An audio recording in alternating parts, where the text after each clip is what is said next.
Welcome you all to the romantic prayer. Let's see the beautiful romantic love story of the novel Emma. The novel Emma is written by Jane Austen in 1816. She is one of the famous woman writer of the 19th century. Let's see the biography of Jane Austen. Jane Austen was born in 1775 in Hampshire in England. She was the seventh child out of eight. She was educated primarily by her father. She received a broader education than many women of her time. At the age of 14, she wrote her first novel, Love and Friendship. In 1783, she went to Southampton. In 1785 to 1786, she went to Abbey Boarding School. In 1782 and 1784, plays were staged by the Aston families. In 1801, she and her family moved to the Bath, where the most protective work was done. The next 4 years was very difficult one for Jane. After the death of Aston, the Augustan ladies moved to Southampton. Main works written by Jane Austen. Let's see one by one. First, Northanger Abbey, written in 1798 but published posthumously. Sense and Sensibility, 1811. Pride and Prejudice, 1813. Mansfield Park, 1814. Emma, 1816. Persuasion, 1818. After her death, Aston liked as a young woman, Jane enjoyed dancing and she attended balls. She loved the country, enjoyed long country walks. She never married. She never had a room of her own. But her social life was active and she had sweeter and romantic dreams. Let's see the professional life of Jane Austen. In 1787, Jane Austen began to write poems, stories, and plays. Between 1793 and 1795, she wrote Lady Susan, a short upholstered novel. After finishing Lady Susan, Austen attempted her first full-length novel, Eleanor and Marina. Austen worked on a second novel, First Impression, in 1796, and it was completed in August 1797. First Impression later became Pride and Prejudice. During the middle of 1798, she began writing her third novel, Susan, a satire on the popular Gothic novel. The novel Emma. Emma was the last of Austen's novel to be published before her death. It was published anonymously like all her earlier works.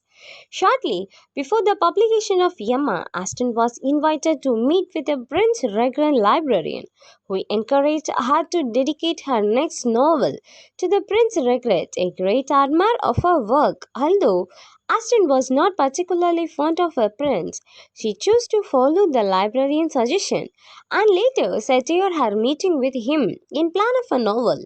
According to the hints from various quatrains, there were 2000 copies of Emma printed in the first edition. Unfortunately, more than 500 were unsold even after 4 years of its publication. However, the novel was generally well received by the public. Unfortunately, Aston yanked very little from its publication, as most of its profits were used for the ill-timed printing of a second edition of Mansfield Park a few months later, and she ended up earning only £40 from the novel for her life. The chapter begins. Emma imagined the source that Emma and Frank, the love affair, will run. In her mind, her fantasy always ends with her refusing Frank. She believes that she loves him, but not so much that her happiness is only dependent upon him, and that he loves her, but that his feelings are probably changeable. She reads his first letter to Mrs. Weston after returning to Enscope and admires the genuineness of the warm feeling Frank expresses for Highbury. His brief mention of Harriet makes Emma speculate that Harriet could replace her in his affection, but she refrains her resolution to cease matchmaking. After that, Mr. Elton is returned to the village gossip, who will soon arrive in Highbury with his new bride. Harriet is frustrated by the protest of Mr. Elton's return, and Emma suggests that if Harriet will not forget Elton for her own sake, she should do so for Emma's than Harriet's persistent attachment is a reminder of Emma's guilt. Harriet refers, and Emma is moved by the warmth of Harriet's love of her. Emma concludes that tenderness of heart which Harriet possesses, and which Emma believes she loves herself, lacks is tremendously valuable. Okay, guys, let's move on to the chapter 32. In this, Mr. Elton is returning with his bride, and Emma decided that she and Harris should visit the newlywed Yal in order to re-establish normal social relationship. In this first meeting, and shortly thereafter receives judgment on Mrs. Elton and attributes Mr. Elton's lack of cease to the awkwardness of the situation. When the couple return to visit and come to Hatfield, Emma is able to observe that Elton has a greater length, and Emma is horrified by the over familiarity of her manner. Mrs. Elton is attached to the superficial token of wealth, such as her sister and brothers in law, Babu's Landa. She presumes to take Emma under her social wings, and she prides herself on the inner resources of self worth and foresight that she clearly lacked. Mr. Woodhouse, never particularly discerning, considered that new bride pleasant enough and expresses guilt that he has not visited her.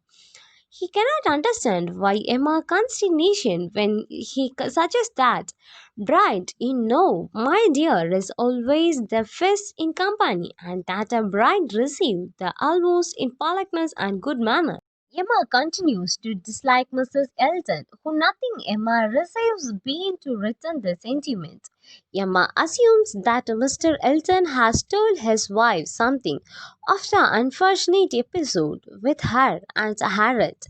To when the Eltons are especially rude, Mrs. Elton takes on Jan Farwell's as her project to attempt her to bring her out socially. Emma is puzzled that Jane refused another invention to join Mr. and Mrs. Chapel and Mr. and Mrs. Dixon in Ireland. She is also puzzled that Jane accepts Mrs. Elton's attention, and she discusses Jane's action with Mrs. Weston and Mr. Knightley.